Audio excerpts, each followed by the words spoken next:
So maple syrup, you take sap and boil it down to 40 times to 1/40th of its size, or less if you're cheap.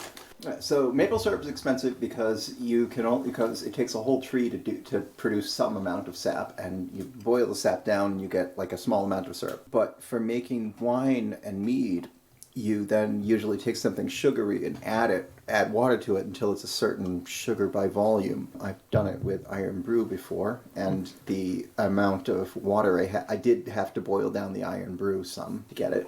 Doing it with honey, which I think is about the same sugar content as maple syrup, you need to add water to it. So if you were going to make maple syrup mead, you might want to just start with the sap instead of the syrup. You are listening to the Make Booze Out of Trees in Your Garden podcast. You can do it with iron brew as well. Of course you can do anything with iron brew. It's made of girders.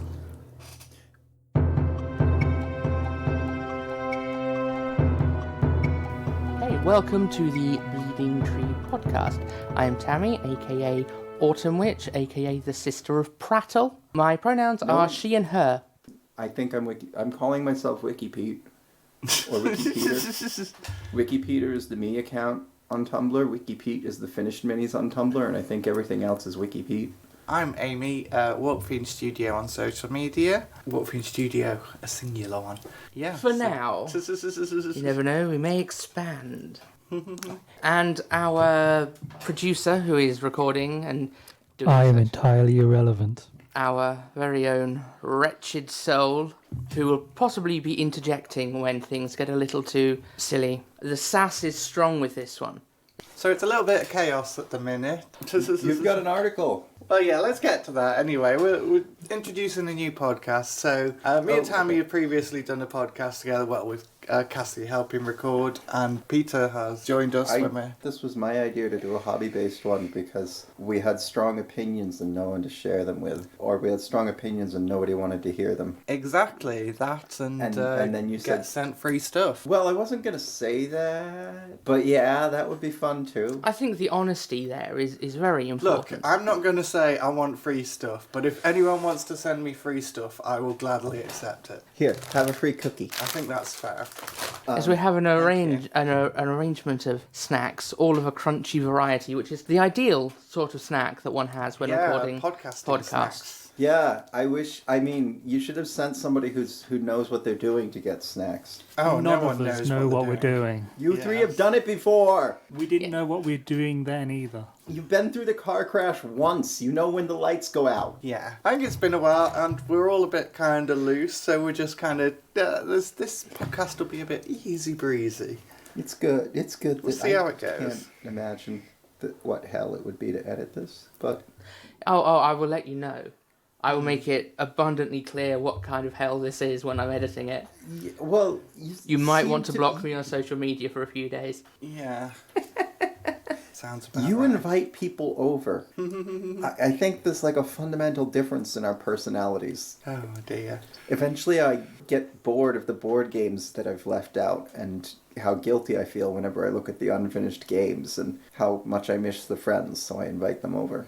And that hasn't worked recently. They're not all in the same group chat, and I only worked that out recently. Yeah, I mean, I think everyone's still getting used to having social situations and being able to plan game nights. It's been a while, but, I mean, some of us have taken longer than others. I know, yeah. You're not in that group chat. That's why you're not responding. No, it was like... Which group chat? There's some chat with not you and not the other Blackstone player. And I worked out that neither of you were in it. Okay, that makes sense. The chat that I'm not in, I haven't heard anything from. Okay, what is the biggest sort of return to socialising sort of barrier that you found? Because I've had to relearn how to hold in a fart. Yeah, that's a good one. Like, not just eating with my hands and actually using cutlery in public. See, I got this image of you there with your hands behind your back trying to peck it like a bird. Just like literally shoving my face in a plate of food like I'm a pig at a trough. A whole lot of bunch like that. Plus also I just get really kind of like anxiety when I'm around lots of people now. It's and not that I didn't before, but now it's got a whole new edge to it. Well, variety is the spice of life. Mm-hmm. And most people have stopped wearing masks now as well. Yeah. There's a word for those, and we shouldn't put it on a podcast where we haven't actually signed an audience for it. I mean, I haven't worn a mask in ages, I have to say. You are a part of the problem. Yes, I'm but sure I you am. worship Nurgle. It is your sort of alter ego spreading filth and disease. And I'm just grateful you haven't brought the maggots with you. I've got regular doctor's appointments because of the medications I take for immune stuff. One of them was like a week into lockdown. My birthday was right before lockdown, so it was like the last big hurrah for everyone, and I didn't realize it because I wasn't reading the news. But I was at the thing and like talking to them, and then like, oh yeah, and do I need to worry about this immune stuff? And the doctor's like, yes. It's like, oh, so I need to. You are clinically vulnerable. Okay. I'm supposed to stop doing this.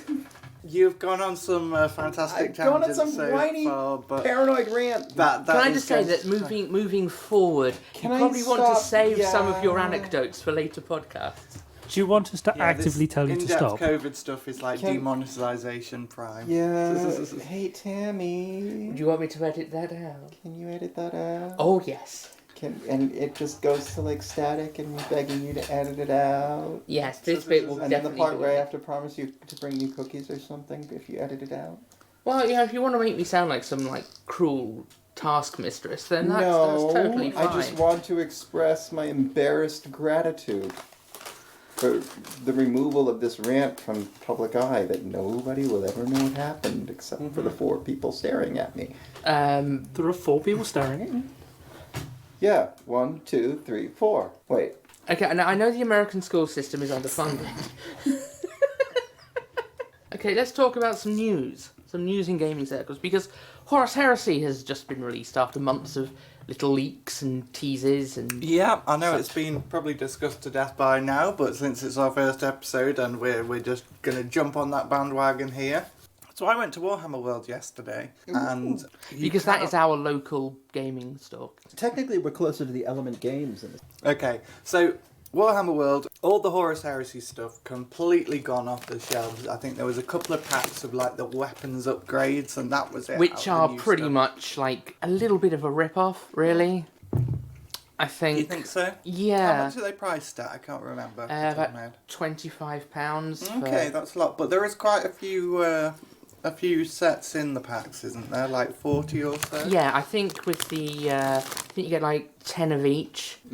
It comes on 2 sprues. Each sprue's got 5 of each special weapon right. on it. I have been looking at these kits and thinking, oh, I'd love to be able to buy some. But there's... Yeah, I mean, I've been after a Demos Rhino.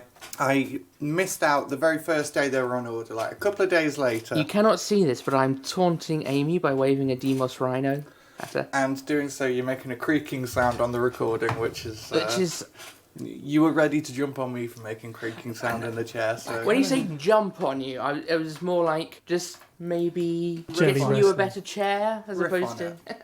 Yeah. So, yeah, I'm dying to get Demos Rhino. I missed the first day pre-orders went up, and that was it. Instantly, they were gone off the pre-orders on the GW store. I put in a pre-order with Element Games, and apparently, they'd already sold out their first shipment of them that they'd got in, because I've been waiting for my pre-order to arrive for ages. In the meantime, I've tried all the stores in town. So yeah, I wondered, were any of you thinking of getting anything from the Horus Heresy in this first wave, or were you I am really tempted by a box of Beakies. Yeah, I love the Beaky design. The Beaky design is fantastic. it does look a very good kit, and The only issue that I've got with it though is it doesn't come with any special weapons or heavy weapons, which Well, which yeah. all other tactical squad kits do. That's what makes them a tactical squad, as opposed to with the intercessors, where I don't know, you can put a power sword, a chain sword, or a power fist on the sergeant, but everything else you just choose 1 of 3 bolt guns for the whole thing. There's not that much variety to it, but with the actual, because I love the old Tactical Marines kit. The current Tactical Marines kit that has sort of been surpassed, but is still for sale. I think that kit is absolutely fantastic. I don't think there is a Primaris Tactical Marines. No, those are the intercessors, but you don't have the war gear options. Yeah, that's what I'm thinking. It's just one of 3 brands of bolt rifle, and have you noticed GW has been wringing a bit of extra value out of the old Firstborn Space Marine kits for 40k by giving rules for the Horus Heresy for them. So like Space Marine Scouts need a under the new Horus kit. Heresy. There's Scouts, the classic Dreadnoughts. There's the classic Terminator kit. All of that stuff that was very much the core of 40k is now like, oh, that's 30k stuff. Yeah, I mean, I did like speculate that that 30k is going to be the new home of the older of the Firstborn Marines. I don't remember if I heard this. If you said that to me, or again, if what do we call them? Bits hammered avatars at Doge and his Sisters of Battle uniform. Doge. Dodge or dog. Doge. Whatever, however we're supposed to pronounce that phonetic corruption of it. Anyway, he said something about like the Horus Heresy being a big trick to slip all the Firstborn out of 40k, which I don't object to. So it depends how they handle it. If they start actively removing rules for Firstborn, I mean, they wouldn't start with your tactical squads, your assault squads, devastator squads, whatever. But for like more like fringe units would be the first to go, like the Thunderfire cannon or like the servitors and that it's sort like, of thing. But yeah, no, if it means that we're going to get new sculpt for Firstborn stuff that's heresy compatible, I mean was anyone really crying out to use scouts in a game of Horus Heresy, do you think? No, but they have to justify the kit because in the last, I'm not sure if it was in the last Space Marine Codex, but it would have been in an FAQ that it must have been a codex because they don't tend to do like the big shuffles in an FAQ. But scouts went from troops to elites, which is absolutely absurd. They're meant to be novices. It makes sense for Space Wolves, but for everyone else, it's like no. I still have what was a battalion detachment made up entirely of Space Marine scouts. And now I'd have to lose a lot of command points because if I wanted to play that as an army, now it has to go as a Vanguard detachment. And there are so many better Space Marine units in the elite slot than scouts. And the kit, it just needs to be made not shit. Yeah, they are like the most square-jawed of Marines. I've got a load of the old metal ones from the early 90s, and they look really good. And then when they went plastic, it just... Oh, remember the first plastic ones for Rogue Trader with all the little mohawks? Yeah, but even there they had a bit of charm, because Rogue Trader kind of knew that it was a bit tacky and a bit campy. So in the US, I don't know if they did this in the UK, but in the US for a while, instead of just giving out the old sprues that they couldn't justify properly selling, for a while they were just giving them out to staff that showed up that day at the US factory. But they were selling them through Troll Boss Bob's Bargain Basement on the Games Workshop website. Does this sound familiar to anyone? I vaguely recognize that name. Okay. It's been a while. So I bought 8 things of scouts without knowing what they were. Or I got my dad to buy 8 things of scouts without knowing what they were. I wanted 2, but he was like, they're cheap, whatever. See, the sniper rifle scouts, that kit looks really good. But then that's a later one. The actual just scouts, where you have a choice of the bolt guns or the bolt pistols or whatever. It looks its age. There's some stuff from the early 90s where when it went into plastic, it just lost a ton of quality. See, with mine, I kind of swapped out a lot of the heads for because for some reason I had a load of Catachan heads that had come in a bundle or something, and so I gave them sort of more realistic, sort of grittier looking heads. I think it's the faces that make the kit look as bad as it does. Oh god, yeah. Those early plastic kits. I mean, the progression of technology, the mid-plastic kits, I'd amazing say. The ones to me. I like. There's definitely a certain charm that remembers for the very early plastic kits, even though they were bad. But there's something about the middle ones where it's they haven't got quite the charm of nostalgia, but they're still as clunky, and it somehow leaves them looking worse than the older ones, I think. When I was the Imperial Guard or Orcs with the friend who wanted to know if he should do Imperial Guard or Orcs, I wanted to like say what age things were, and it just clicked in my head that if you go through and look at the sprues on Games Workshop, you can see some of they switched to thick gray plastic at some point because whatever they improved, they could now cast really thick objects. Then they switched to the CAD stuff, the CNC drilled out stuff, and some of the molds you can see have all straight sprues. Some of them have a few sharp angled sprues, but it'll be like things at an angle. But the newer stuff, the sprue things, just go all over the place like roots. Yeah, So you can almost like put through the generations of things. yeah, they've definitely learned how to be a lot more efficient with sprue space. Yeah, And the new squiggly ones, if you look at the flow channels, the big thick bits, you can see the contour lines. squiggly ones. The newest sprues will have the newest frames will have the little support sprues going through them, and they'll look like tree roots. They'll be bent. They'll be at all angles. They'll be sticking everywhere. Whereas the ones from like 5 years ago, those will only be at straight lines with a few like 45 or 16 or 15 degree angles. But the newest ones, you can also see the little gradients on those internal support things. Not on the models, but on those internal support things where they've, whatever machine they're using probably has like a fine detail drill bit. But they don't use that for carving out the channels because why would they bother? So you still get the little gradations and like, I know how this works! I'm so excited! Interesting. I don't actually know how this works. I thought you were about to give us the secrets of how GW made their millions. No. I pester people who might know how it works. Yes, well. It's all getting that first product out the door. But that's what's interesting about the Heresy stuff, because anyone that's playing Heresy is going to be buying those basic plastic kits, and it's suddenly they're better value for money than like the previous, like the Mark IVs and the Mark III armor. They were selling those. I think it was like £35 for a box of 10, and it's like £47 for a box of 20 now, which is a massive. I mean, there's even like on like discount sites like what was the one that you linked us to the other day?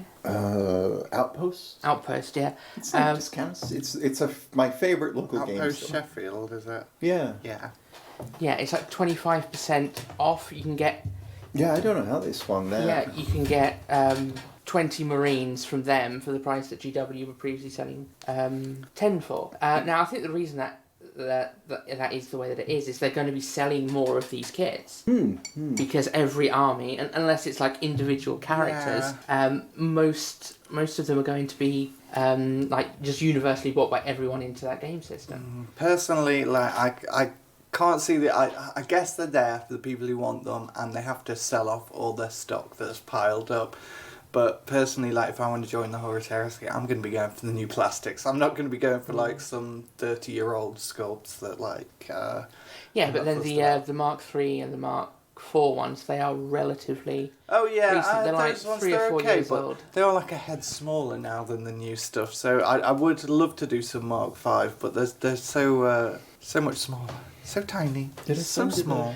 The thing is, they're kind of scale-wise, they're kind of in between, like the previous Marines and the... Yeah, they are. There's a little bit bridge of the gap. scale creep, but it's not as big as, say, between like the normal 40k tactical squad or... I'm all about that beaky life now. Beaky is good, although I don't think it just aesthetically it doesn't fit with all of the legions. I think each legion has sort of got a set that they look good in, and to have the new box be marketed as like half Imperial Fists scream Mark III to me. I've got the 6th edition starter that some of it's assembled because I tried to teach a friend to play the game and it didn't work.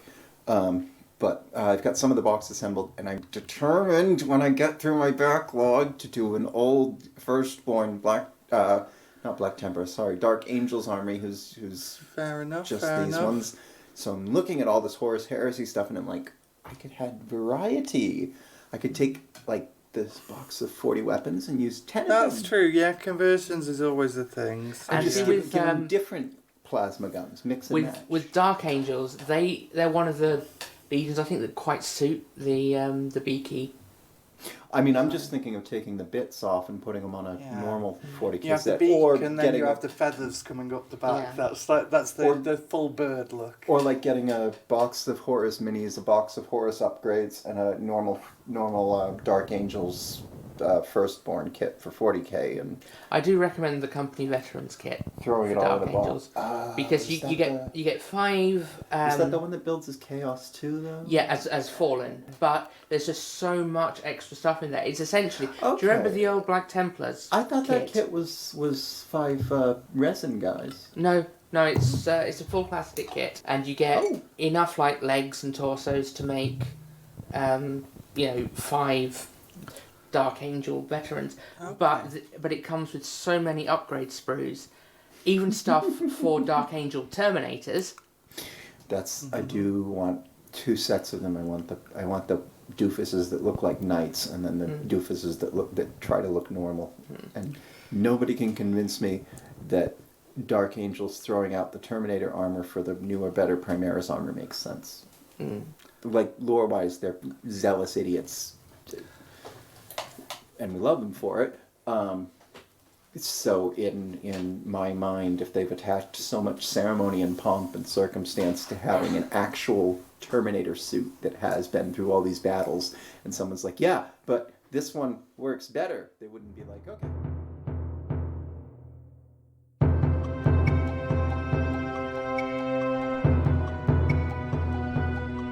Can we move on to the next topic then? Is that which you? is Are you the next one? I was going to go through all the Games Workshop news because there's 3 items here really. The Horus Heresy. The next one is the new contrast paints that are coming. Yeah, they look very impressive, and a lot of the content creators on YouTube have been singing their praises. Well, for most of the paints, yeah. there've been 1 or 2 that have had a little bit of a. Oh, there's always wobble. the odd 1 or 2 that doesn't. But the yellows and the magenta and the red and orange, they all look absolutely fantastic.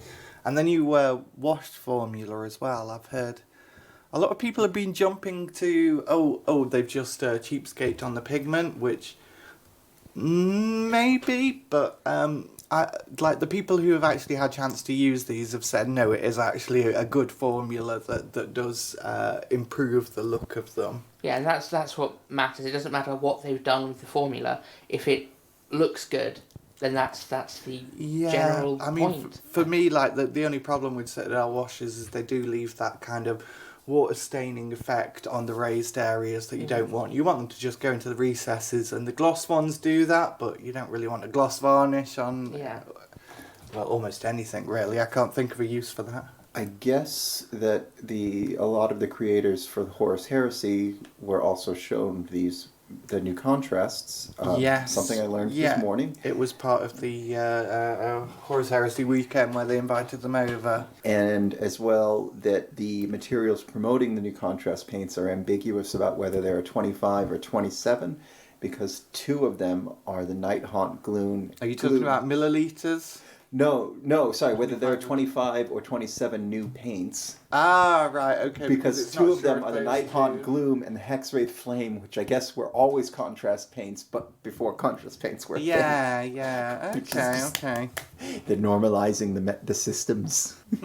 But yeah, in general, I think there's not a great deal to say about them without actually having used them, but I look forward to trying out a few different colours. Yeah, well, maybe if you grab some, bring them round, and we can all have a test with them and see what we all think. Yeah, maybe next podcast we'll try and sit down and test out a couple of paints and talk about them as we're using them. Should we all go try to get the free rat of the month and do it with the rat? I have plenty of Skaven already, but I've got some old metal Skaven that were Marauder originally ones.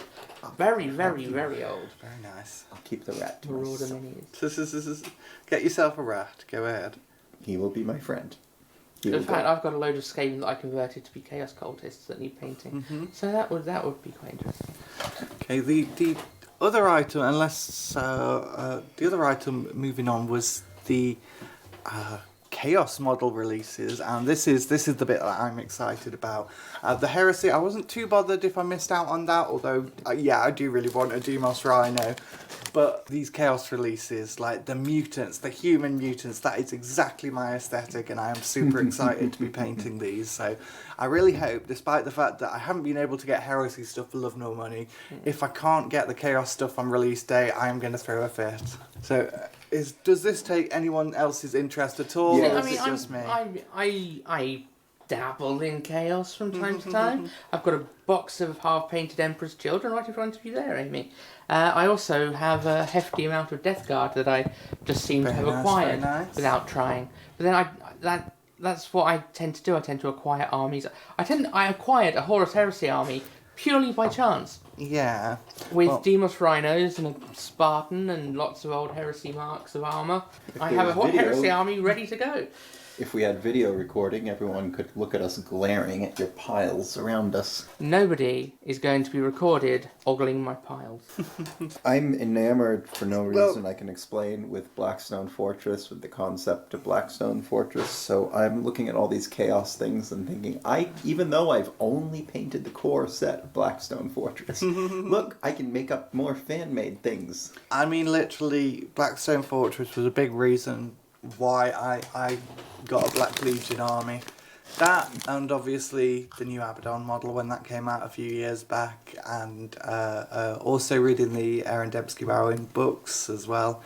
But yes, I'm crazy for chaos. If you know me, I have Death Guard, I have Thousand Suns, I have Black Legion, I have Demons, I have some Age of Sigmar like Maggotkin of Nurgle and stuff like that. Do you have the Sloppity Bile Piper? I do, yes. And I super enjoyed painting that one. Never type Sloppity into a search engine. Whoever named that thing, it is a crime that they do not get to name more things. I think that's actually not true. Yeah, I think I went looking through and found other things with names like that. There are a few here and there. Yes! It's just basically a big mouth covered in poo. Yes. Whoever names the paints sometimes, I guess, gets to name miniatures. So yeah, I'm super excited about the chaos stuff. Like, literally the Demonic Possessed. From the second we heard those leaks last Christmassy time, that said there was some like human possessed that looked really like absolute abominations, I was like, yes, I'm going to get those, and I'm going to do a competition piece based on one of those. So now they're almost here. All the previews of them absolutely lived up to all my expectations. So I'm just going to be going out there and planning some kind of like display model based on those. That's my big priority coming up. My pile of shame is still at 35% painted. So I need to make some progress, but You are very particular about your pile of shame. I would not have even a number, and I'd say probably about 2% of mine is, but I just have models spread all over the house. I know whenever I do a night hunt, whenever I do an Underworld's Warband, it seems to chip 1% off of it, so... Right. I was moaning earlier that I wanted the crab, and I have the crab. Like, I don't need to buy it. I can paint that next when I'm finished with the damn Cool. I look forward to seeing that. But if I can get up to 40, then I'm allowed new miniatures, right? I've been trying... If I can get up to 60, I'm allowed to... No. I've been trying 80. to paint. 80 was the 3D print. Yeah. I've been trying to paint and not buy, which... I mean, it helps that I've been kind of skint for the last few months, which is a thing. But I've been cracking through my Sisters of Battle at the moment. Fair enough. I sort of get it into my head that I need enough to basically play a 2,000 point game or a 100 power level game or whatever people want to go by. And I've got enough for 150, so I've got some selection of those units. I got some more Ultramarines game ready. Well, I got Catty to stick some transfers on them, they were pretty much there. Once I've got this amount of Sisters sorted, I shall be cracking on with my Orcs and finishing off my scratch-built Stomper that goes with my regular GW Stomper. Well, yeah, should we talk about what we're doing in our hobbies lately then? Can I go into one more nerdy sprue related detail? Go on then. Okay, I noticed this with Orc Boys and the Sisters, the new Sisters Combat, the Plastic Sisters box set sister. That's also there seems to be like an ABB sprue, except the boys and the sisters only have one of the Bs. Yeah. Like with the new Sisters box set, there's 2 sprues. One of them has the penitent engine and all the squad leaders, and then the other one has just extras for all the squads. And you could have like 2 of those Bs and just fatten up the squads. It's the same thing with the old scoliosis style Orc Boys kit, where there's the one sprue that's the leaders, and then there's like another sprue of just guys. And I keep wondering, were they ever going to like rebox it so there's like 2 boxes of just guys? Oh no, you have to buy the whole kit to get the few bits that you want. And I think that's why they when they finally redesigned the boys, they made them completely incompatible with the old ones, because there were so many third-party manufacturers out there that do really, really good. So, I mean, for example, Cromlech have been doing orcs right for a very long time. There's also Spellcrow. Those are the 2 that I dipped into most.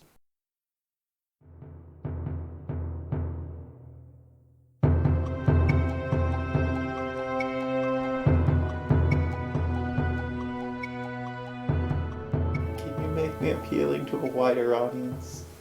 I'll fetch you a bag. Oh boy, I'll look like that artist. The one with the bag on the head. Yeah. Well, let's introduce the main topic for the week.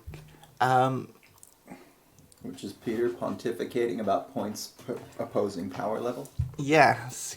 So, there's a lot of strong opinions about the use of points and power levels in the books. Personally, I will always go with points, because I think they're just a more comprehensive way of like getting granular with your score, and I kind of like that. Although I will play power levels sometimes. I'm not too fussed if I have to, but you two you have a preference? have opinions. I don't have a preference overall.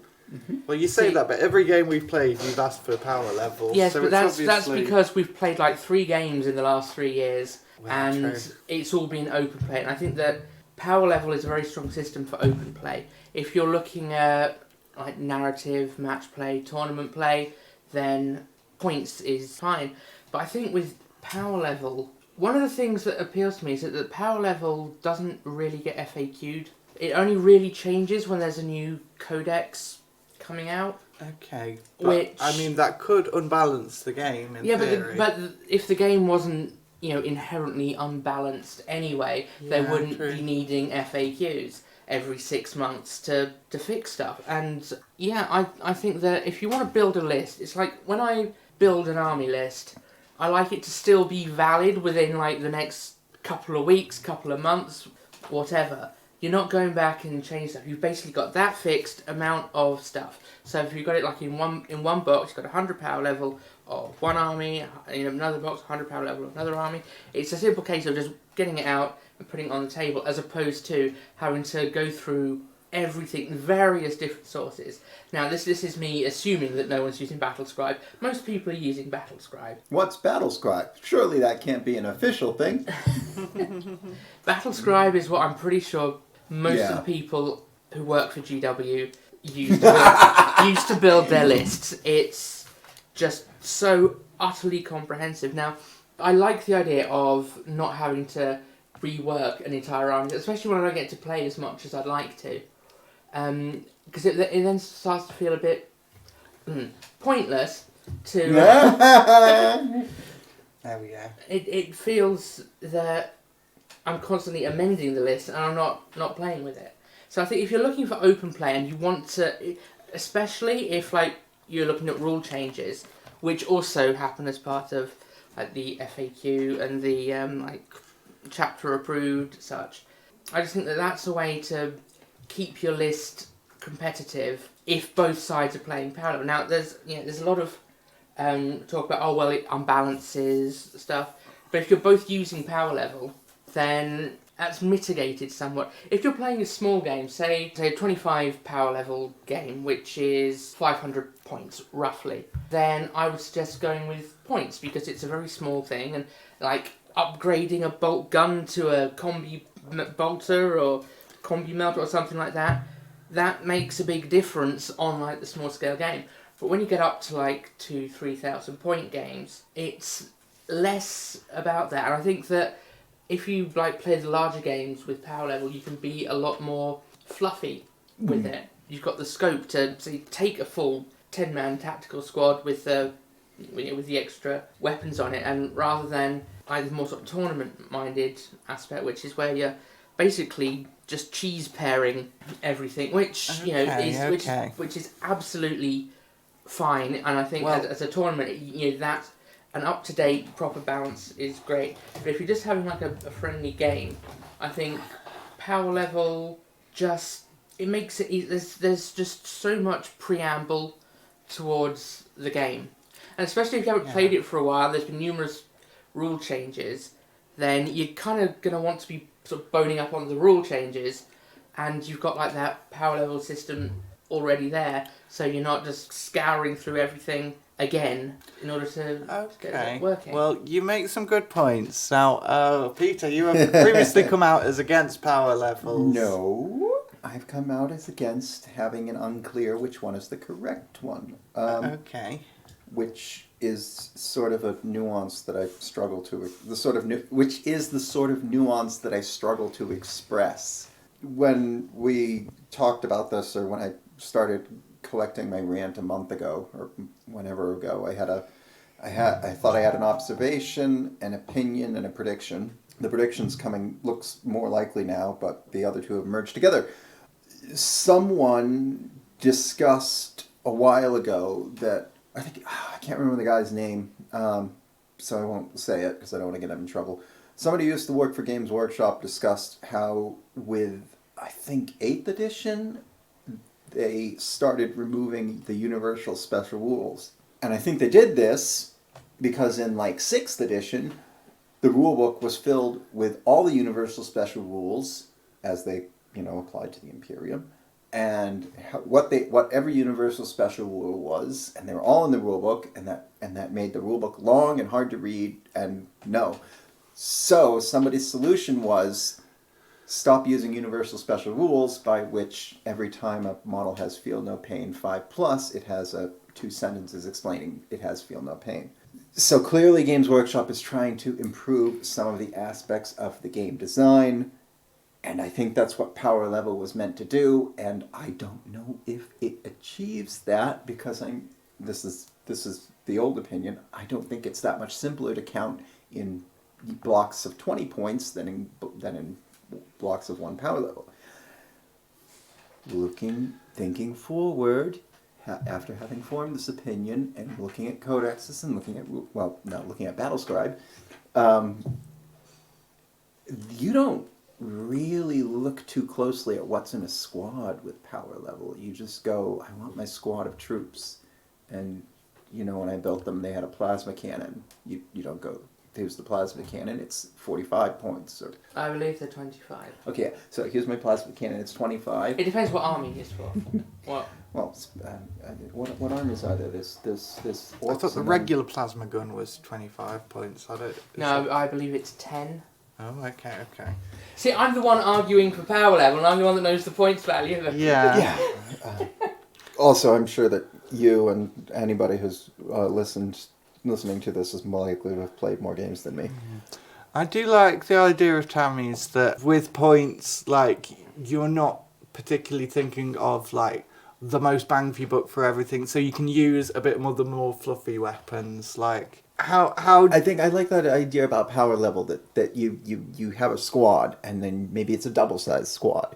Maybe the you don't pay the points for the specific upgrades because everybody knows how the meta's working this month, so everybody's going to feel them the same way, so you don't know, but I feel like that is definitely an ambiguity, an unbalanced, unpredictable area, and I'm here for it. I'm happy with that. If we could just have one system that, and it was power level, and that was the cost, I'd be fine with it. If we went back to doing everything in points, I'd be fine with it. That's why I'm advocating for open play being based around power level, because it's open play, and if you're going more competitive, then it needs to be points for balance. But does it? Okay, so there's a sort of programming thing of separating policy and mechanism that keeps coming to mind whenever that's discussed. So I don't think the problem is the mechanism of power level. I think it's the afterthought human policy of the balance of the power level. I think the issue is just the power levels need to be tweaked and adjusted and corrected for the number of guys it is. And this gets worse and worse with bigger games. One point of power level with a Space Marine, with an Ultramarines army could be worth 20 points ish. But I think it's because meant to be around 50. Okay. But because the Codex Chaos Marines is out of date, or whatever, one power level with Codex Chaos Space Marines, instead of being worth 50, could be worth 40 to 75. So when it gets to a big power level game, that little bit of wiggle room gets to a big bit. I've been playing around with building some chaos lists for my Emperor's Children. But for anybody about to rant, I haven't actually done the math of this. This is just an example that when you've got this little bit of wiggle, as soon as the power level gets big, it's a One big thing flop. we will be able to definitively state for this podcast going forwards, we are not a math cast. Like, we are not going to be bringing the math hammer. There are other people who are much better at that. One of my dreams is to write a math sort of a math program to look at the armies for the Underworlds game and come up with point costs for all the upgrades that make up the characters. One of my dreams is to never have to do math again, so you're welcome. Which is why power level is just more straightforward. Because when I was putting a list together, now I've built loads of Ultramarine lists because I've been a Smurf head since like 1995. But the current cost for a tactical squad of Ultramarines is 5 power level for a 5-man squad, or from 6 to 10 is 10 power level. And that's with the 2 wounds and all the stuff that came about in the last Codex. The Chaos Space Marines, for a 5-man squad, it was 4 power level, or 8 for up to 10, because it didn't have that extra wound. So it is still, the competitiveness is still sort of taken into it. Okay. But also with power level, I love WYSIWYG. I love to build something that looks cool. A rule of cool is always good. I love to build something and have it play with the weapons that I've got on it. Because I find that counts as, not always, but counts as can kind of be a bit immersion breaking. It's like you're looking at, say, like a tactical squad where the guy's got a las cannon. Points wise, they've had to drop it down so it's a heavy bolter. You're having to keep track of what everything is counting as well as what is in the thing. I think, especially for like newer players, it can be. I want to say that I don't like proxies. I don't like counts as, except about half the games I've played against have been against a friend who's proxying Dark Elder with Craft World Elder. They're the nicest friend ever. They put up with me forgetting 3 of my 3 kilocans, and I don't know if they suggested it or if I did, of just putting pieces of paper to recompense. And this was for a campaign game. This was for our monthly match. Yeah. So I don't want to complain about people who proxy. I think it's always nice to be able to WYSIWYG, but I have such good memories of proxying stuff like games back in high school and stuff like that where... Poor Hammer! Yes, exactly. And it is like... I remember having games where... It's very friendly for people who can't afford it. Yeah, but I remember having games with a friend where it was Ultramarines versus Tyranids, and I had my Ultramarines, and he had a chest set and a couple of cans of Lynx deodorant to act as Carnifexes. And Absolutely. that was I've done crazy. games like that. You know, you'd have your little card orc dreadnought, and then like everybody remembers that everybody's heard, and it's been pointed out that the rules as written, the cardboard dreadnought is still tournament legal. yes, it is. But I used to love As long doing as you that. put it We'd on the have right size cans, base. whatever seemed roughly the right size, we'd just shove it on. I remember the first time I tried to enter like a GW tournament, I showed up at probably about 13, 14 or so in the Games Workshop store, and I had an army of orcs that was like half unpainted, half like random bits from other manufacturers and stuff, and they took one look at it and were like, no, you're not playing with those. I was absolutely gutted. yeah. I think I tried to play whatever the not Warhammer, the American one is, and it's escaping me. They pulled out of the UK as well, so whatever. There's Warhammer Hordes, sorry, yes. I tried to play that with Okay. someone once, and they'd never played this sort of thing, and I was using little hand-drawn things taped to dead light bulbs because those were the right base size, and right. it was just immensely stressful. And proxy's fine, but you gotta know what you're doing, I guess. The thing is, I think Yeah. if it is a visually very compatible proxy, it's like in my Death Guard list, I have the old metal Great Unclean one proxying as a Demon Prince because the size and the base Yeah, size and yeah. the size of the model That is makes like sense. the same as a model size as a Demon Prince, and it's definitely a GW Nurgle model. Oh yeah. And when you compare it to like the size of the new Great Unclean one, then it won't work as a Great Unclean one in the new game, but you can still use that. So proxying like older models as different stuff. If you just want to play the game and you want to do proxies, that's fine. But if you're taking time to paint your models and make them look good and work with the fluff, then you kind of I think it's don't want to have to like mentally swap out different things just for the sake of more of a match play kind of scenario, because you're going to have to keep on altering your models as the new updates come out. So is okay. I see where you're here with this, because Yeah. the power level isn't updated as often Exactly. as points. So It yeah. means that your army list doesn't suddenly go up by 17 I mean, points. if I were to get all of my Ultramarines, I've got I think it's about 15,000 points so ish. Stick them on the table, and you were to say to me, make a 2,000 point list. It would take me probably an hour to go through things and everything, or a 100 power level list, and I could do that in about 2 minutes. okay. And put enough together for a game like that, right away. Okay, so if you were talking to me 10, 15, 20 years ago when I was immature, I'd then jump in to say, that's not an issue of power level or points, that's an issue of how each are balanced. Now that I'm regrettably older with worse joints and more maturity, I can say, what's important is what practically functions, which is, in this way, power level is easier to deal with, less stress. Yeah, and because the rule set for 40k is quite complex compared to like pretty much every other game Compared to 30k? out there. Oh god, don't. I really wasn't a fan of 7th, and Oh, I've got some...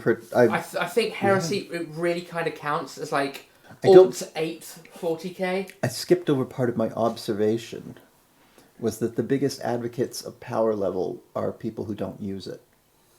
In my friend circle, other than you, who just insist it's the only way for new players to understand the game. Oh no, it's not. It's like people who It say, depends on the if you're a player. new player, you absolutely have to start with the Underworld starter set, because it's the starter set. It's like, no, you could just get the core set. You could just get the core set if those models interest you more. No, you won't understand it. The starter set has simplified rules, so you'll understand it. And it's like, okay, so you're I wasn't aware of that. I thought they both had the full rules, but you're saying they don't have the full rules. And it gets into weird arguments where there should be a version of Godwin's Law where as soon as somebody starts to explain something with karate metaphors, they lose. Because anytime somebody tries to explain Warhammer rules with karate metaphors, they don't know what they're talking about. Unless they're that one guy who is a full-time karate teacher and Warhammer painter. Yeah. He's allowed. Okay. Okay, so that's all the observation. Here's my prediction. Hey, you notice points for Age of Sigmar? You notice how the points don't care if you've got 7 guys in a 10-guy unit? It's still the full thing? Well, so that's the same with power level. Yeah. Yeah. So it's essentially this building system that Age of Sigmar is working under. Yeah. You know how they like to try out stuff in Age of Sigmar before rolling it across into 40K? Yeah, yeah. Hey, you noticed how they're going to start giving away the points values for everything outside of the codexes? Yeah, yeah. I mean, I think Something 10th ed won't have points at all. We're in 9th ed. 10th ed won't have points in the codexes, and 11th ed of 40K will use only power level, is my prediction. Interesting. Points will stay in Horus Heresy. Points in Age of Sigmar land will move entirely into the old world. It does I feel think there'd that be a lot of blowback that from the that. 40k traditionalists are being sort of shunted towards Horus Heresy because that is like the continuation of the rule set that Yeah.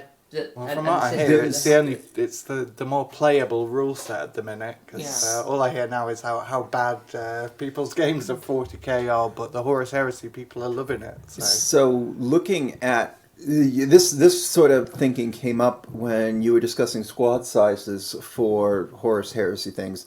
I'm wondering if they're going to keep 40k as the sort of friendly, shiny, colorful, happy-go-lucky version of space warfare and fascism, with 30k becoming the tediously, well, tedious has negative connotations, but this sort of thing for someone where you want to find a way to get 3 free plasma guns in a 2,000 point list by taking one stratagem. And I like tedious details sometimes too, and don't want to shame anyone for enjoying the tedious details of 30k, and think that if you find a way to find joy in that, that's great. I'm delighted by chaining interactions in Underworld and frustrate our mutual friend who's now given up playing Underworld against me. So in my head, if I had to take over for their plan, I would expect to see 40k and Age of Sigmar go to something like power level, something with sort of streamlined get the game going rules, and the old world and 30k taking up the more meticulous, balanced approach. Okay, well, I think we've That's my pretty prediction. thoroughly turned over the ideas of points versus power levels. Does anyone have any final thoughts they want to make on this? Not with a cookie in my mouth. Stuff his mouth full of cookies and I can win. The debate will pause for cookies. Was it a debate? Well, not I really, guess. because neither of us was saying that one was better than the other, or that one should supersede the other, or One but- should. I don't care which. A debate doesn't have to be Yeah. completely opposite sides, I don't think. I like discussing, so. yeah. I mean, I personally feel that for friendlier games, see when 8th came out, the rules were a lot more streamlined. It was a total rewrite of the whole game system. But now the more sort of complex rules are sort of sneaking back in, and you kind of have to. I do wish they'd go with a Magic the Gathering approach of when you get a codex or a data card for orcs and they have a DACA rule, that's where you find the DACA rule. When you get a Space Marine with Feel No Pain, it says this Space Marine has Feel No Pain 4+, this Space Marine has Feel No Pain 6+, and then in the codex it goes, this is how Feel No Pain works. But on the little data card it's just that rule. And maybe if the orcs don't have orcs do have Feel No Pain, so they would also have an identical entry, and then guardsmen don't have Feel No Pain, right? So it's just missing from the guardsman book. Do you know what I miss? Okay. What I really miss from those mid-90s games, and that is just the data card for each thing. You had like the smaller ones that was war gear, and then the larger ones that was for units. And all you didn't need like a massive codex and like various like chapter approved books and stuff to be going through for everything, or writing it all down. If you had a rhino, you had a data card for a rhino. If you wanted to give it a Stormbolter, you had a data card for a Stormbolter. If you had like a special character, like a captain, you'd have like a card for a captain, and then whatever war gear they had, it's like a power fist or a power sword or some sort of relic, there was a card for that. And I think that it was just a much more Those could have the streamlined power reference level system. markers on them. Yeah. Or points. I think that games. Yeah. Well, they do data cards now. They have been doing them in this edition. Obviously, they're more But expensive. I'm talking about the like the data sheets for the actual units as opposed to. I believe the have you data seen cards have. X-wing stuff? The X-wing game stuff. No, I'm not familiar with it really. All the rules come as little trading card size cards. Ah, right. Okay. And all the upgrades come as, and so there's no randomness to the cards, but there's some pressure to get all the sets, so you have access to all the cards, unless you're over 20 and you just print them. I'm not entirely sure how GW are doing it. I haven't bought any of the cards yet, but I assumed as well as like I know there are stratagems on there. Yeah. I assumed there was stratagem like cards. I assumed there was data cards for units in there. I think the stratagems are just references, though. Yeah. They're not.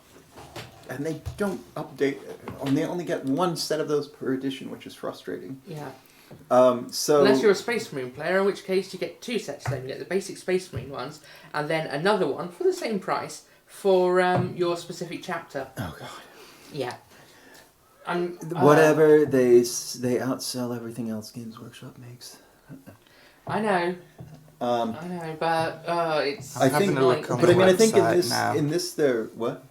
Having a look on the the website now, and it's the Space Marines one quickly refers to stratagems, litanies, battle, and psychic power. Okay, Yeah. so you're right. I as far as I was aware, there was actually like Those sheets, they used to come in the actual codexes. yeah, they There's used a- to, yeah. And they used to be like, oh, you have to photocopy these because you're not going to Yeah. cut up your But codex. then you'd have like just those Okay. reference sheets there. I remembered it. But Scribe. Okay. But scribe. Nobody's else has heard of this? No. I don't know if it's still floating around. It's somebody's website. You upload your Battle Scribe list, and it prints out data cards with all your units. Cool. Okay. And they look very pretty. Very nice. So there's a way to get them now.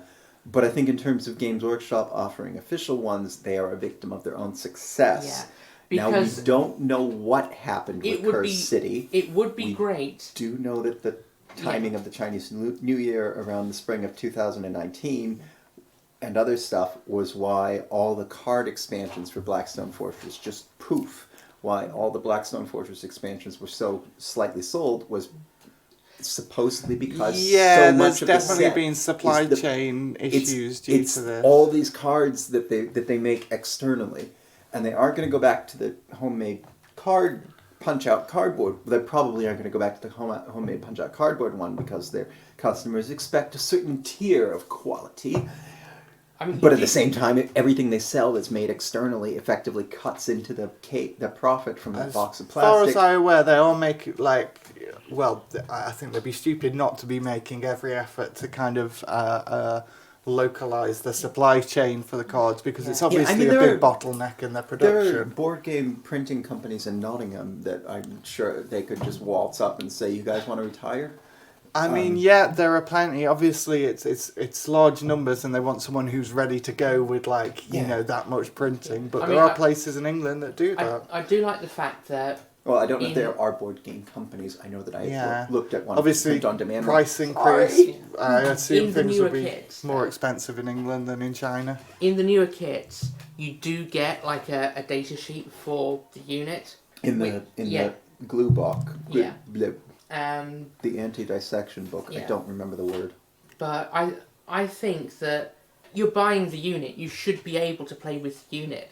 The unit should come with a data card or a data sheet that's laminated and reasonably sized, so you can just sort of stick it on the side and like have it as reference. So this is something that could be nice with either going... Well, they could start doing this now.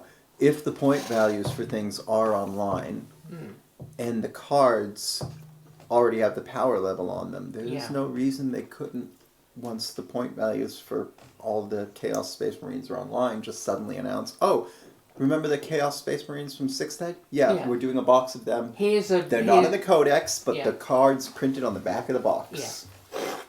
Or even, here's a PDF of the updated profile kit that you've done. I think they'd have the same issue they have with their Twitch stuff of they have to justify why they're developing a product if they're then not selling it. So why are you developing these rules if you're not selling it? It's a simple case of someone changing a couple of values on a editable document and then uploading it to the website. I think Amy and I had a rant about this. Or we had some speculation that the reason Games Workshop has a Twitch TV channel. Yeah. This whole podcast is going to be Games Workshop. They have a Twitch TV channel which offers premium subscriptions to the Twitch TV channel, but all their Twitch TV channel does is basically show advertisements. So this seems really bizarre to me, and I don't know if this was insider knowledge or just speculation that when they wanted to set up the Twitch TV channel, the way to sort of get board approval was say, it will be an additional revenue stream because these people can subscribe to our Twitch TV channel. Oh, yeah. I mean, that's how they'd sell it, because setting up a new division within a company to do that, you have to show your revenue streams, show that you're not just going to be like a useless hanger-on kind of... And it's the obnoxious tedium of how our economy works. I don't think it's necessarily an evil thing. It's just a chuckle at wouldn't it be great if we knew everything and could plan ahead with perfect foreknowledge. Yeah. So it's fine. It's just goofy. And I think with the codexes, it's sort of a similar thing that they could be possibly just giving away digital versions of the codexes for free. And there would still be the market there for people that want the actual book. They may be, they may not be. But they could give away digital versions, require you to use a physical one at any sanctioned tournaments, whatever. Yeah, if you buy... And they would still make the same mountain of money off selling plastic models. Which, like 16% of the Disney company's income is people not going to the park, and the other 84% is Disneyland admissions, which is why they've been so crazy with the films, which is why they bought up all the film characters, because now they don't have to pay royalties. Everything Games Workshop does, they just want to sell more pressed plastic, and making codexes just helps it flow. When it comes to codexes, but they do tend to be out of date as soon as the next chapter approved is released. So each codex is only valid in its physical form. That's a bit weird. For at the most 6 months. So my little rant about the codexes is that they even if they could still make just as much, if not more, money by giving the rules away for free, super 90s business guy goes, well, if we're not making money on them, we shouldn't be producing them.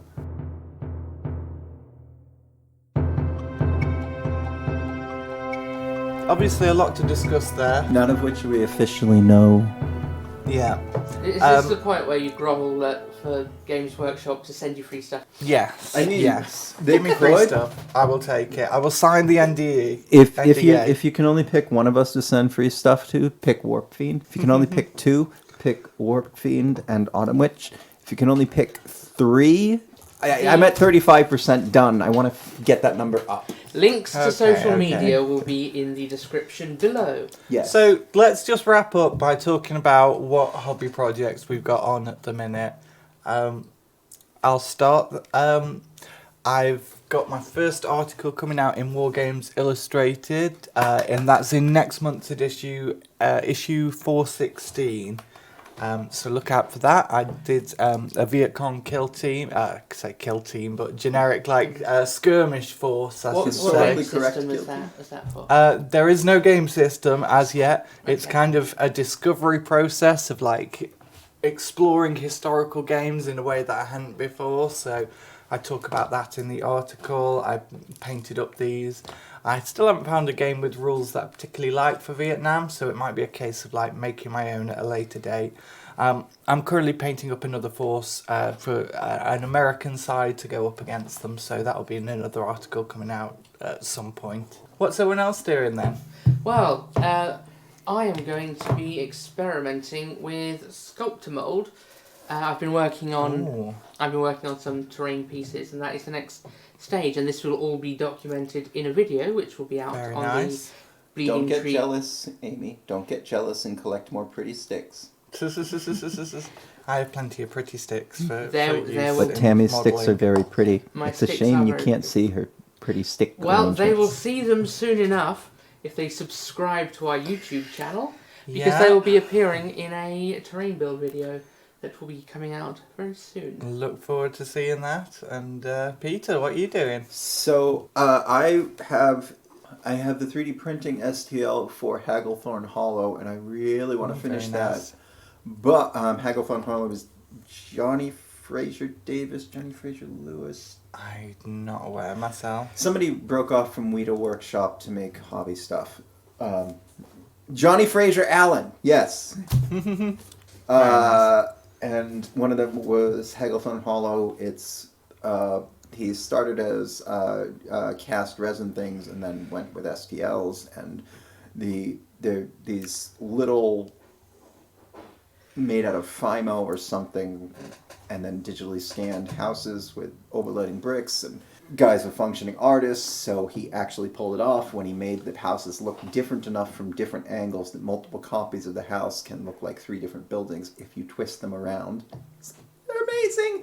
And my nice. Ender 3 keeps jamming, and it is driving me nuts. 3D Oh, printers dear. are designed to affect your mental functioning. The big pain in the butt that I had for so long was that my thermal sensor was loose inside of the heating block, so it wouldn't register the printer as being at the correct temperature until it had been at the correct temperature and gone past it. And then I was using the bed was too cool, so the prints keep falling off. But now if I run it at the bed hot enough, the stuff jams after about one layer. Well, I think Anyway. I think we could maybe dedicate the topic of another episode to 3D printing. Oh! It's gonna be a bumper. A hot bumper one. episode. Yeah. Anyway, so the real things that I'm looking at finishing are the video detailing how I painted the skull-headed Necron. And as much as I like how that looks, I think there are too many interesting Necron heads to commit to covering an entire army in gold skulls. But that video I'm very pleased with in the lack of pain it caused me to get something that looks nice. Sounds good. So I want to assemble a higher res intro and then cut all the things we have together and then start and finish my squig buggy. So I've done 1 squig a month all year. 1 squig a month. And then Squig a The month crab. keeps the doctor. squig a month gets through the pile of shame. Yes. June was the flat squig from the back of the squig buggy, and July will be all the other squigs. Cool. Very nice. I should also say I'm also working on a Soulblight Gravelords video, which is about kind of the stuff that you Desire can to know more intensifies. Yeah, the stuff that following Games Workshop painting tutorials can sometimes give you like misapprehensions about things. And yeah, I'm going to look into that topic in a bit more detail in the video, but that could be a few weeks off yet, so.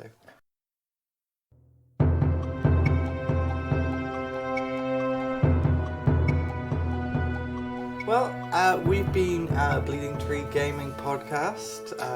It's been, this is our first episode, so I hope you'll excuse any chaos. There's probably been a lot Excuse of background chaos, noise. Amy. You are a disciple of chaos. I am chaos incarnate, but there's We're hoping to get more the methodical. good chaos with horns and mutations, and the bad chaos, which is like noises in the background of podcasts. We're hoping to get more methodical so that you can just know where you are by what we're talking about. Yeah, Because that's what all the cool podcasts do.